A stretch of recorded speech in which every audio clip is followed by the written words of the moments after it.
Well, Reverend Samuel Rodriguez joins us now for more. He is the president of the National Hispanic Christian Leadership Conference. Welcome, Reverend.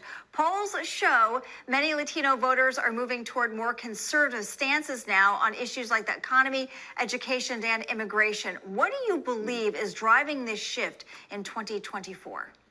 The radical pivot towards the hard left on behalf of the Democratic Party. That's what's driving the shift. The Democratic Party of today is not the Democratic Party of Barack Obama in 2008. It is now the party of soft socialism, quasi-Marxism, open borders, over 15 million people coming in here illegally, bringing in fentanyl, strengthening the cartels, empowering the coyotes, unfortunately exacerbating human and sex trafficking.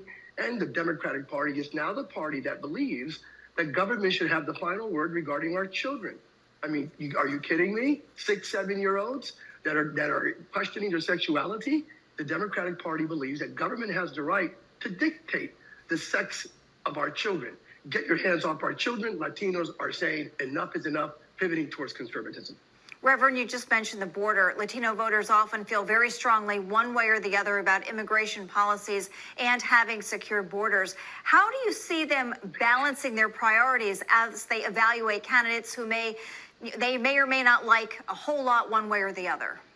Yeah, unfortunately, listen, Kamala Harris and Joe Biden, they blew it regarding immigration and the border. Completely blew it. They're permitting Venezuelan gangs to come in, impacting, by the way, Latino communities. How about that?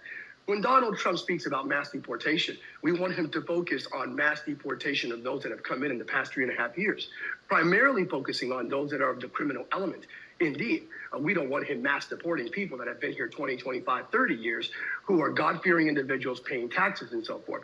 So both sides, I think they both need to concentrate on an immigration solution that is acceptable to Congress and to the American electorate in a way that reconciles the rule of law with the fact that we are a nation of immigrants.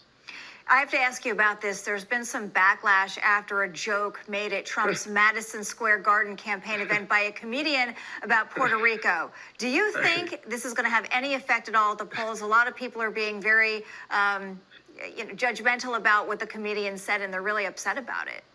You realize you're asking a Puerto Rican that question. Right. That joke was garbage. That joke was garbage. Listen, the day after, in full disclosure, the day after I met with President Trump, I was at an event in Georgia. I was able to greet him and so forth. I can tell you with 100% assurance, he had nothing to do with that joke. Zero, nada. If so, I would call him out on it. Zero. Absolutely. Matter of fact, he called that joke inappropriate. Totally dumb. Matter of fact, he's not happy with whoever coordinated and scheduled that comedian. I can tell you that firsthand. So the campaign tweeted immediately and condemned it and rebuked it. And President Trump on another network and with another reporter actually said absolutely not, unacceptable. That joke was garbage. But listen, I'm going to tell you what's garbage. Open borders. What's garbage is transgender ideology impacting children. What's garbage is inflation and our current economic melees, high interest rates, mortgage rates. That's garbage. And that's the garbage we need to be focusing on and as it pertains to removing come election day. Reverend Samuel Rodriguez, appreciate your thoughts as always. Thank you for having me. Thank you.